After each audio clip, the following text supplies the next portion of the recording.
వచ్చినప్పుడు మీకు కూడా ఉపయోగపడేలాగా, అంటే అది మీకు హాబీగా ఉంటుంది, అలాగే మీకు సంబంధించిన కాయగూరలు ఇవి ఉపయోగించుకోవడానికి ఉపయోగపడుతుంది. సో ఈ టెర్రస్ గార్డెన్ అనే దాన్ని మనం ఎంకరేజ్ చేస్తాం. సో విశాఖపట్నంలో అన్ని వార్డుల్లో కూడా అవకాశం ఉన్నంత వరకు ఎక్కువ మందిని టెర్రస్ గార్డెన్కి ఎంకరేజ్ చేయాలి అనేది ప్రయత్నం. సో ఎకో వైజాగ్లో 5 కాంపోనెంట్స్ ఉంటాయి.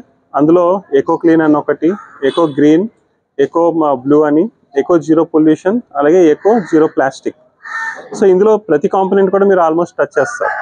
ఎందుకంటే సో ఆటోమేటిక్గా మీకు ఇంట్లో ఉన్న దాన్ని కూడా కిచెన్ గార్డెన్స్ అట్లాగా మీరు తీసుకొచ్చినప్పుడు కొంత వేస్ట్ మెటీరియల్ కూడా మీరు రీసైకిల్ చేస్తారు, అది ఎకో క్లీన్లోకి వస్తుంది.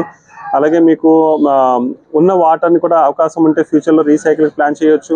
అలాగే ఎకో గ్రీన్లో ఏదైతే మన సిటీలో ప్లాంటేషన్ ఇంకా ఇంప్రూవ్ చేయాలనుకుంటున్నామో దానిలో పార్ట్ కింద మీరు పెట్టే టెర్రస్ గార్డెన్ కూడా రేపన్న రోజున సిటీలో మనం land use land cover classification తీసుకుంటే సిటీలో గ్రీన్ కవర్ పెంచడంలో కూడా చిన్న కంట్రిబ్యూషన్ కమ్యూనిటీ నుంచి, ఉమెన్ గ్రూప్స్ నుంచి కూడా ఉంటుంది.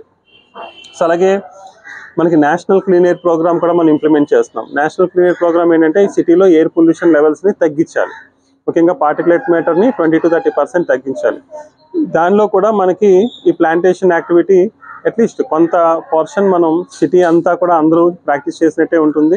అలాగే మీ అందరికీ తెలుసు వాతావరణంలో మార్పులు, సో క్లైమేట్ చేంజ్ అంటాం, టెంపరేచర్స్ ఇవన్నీ కూడా పెరుగుతూ వెళ్తున్నాయి.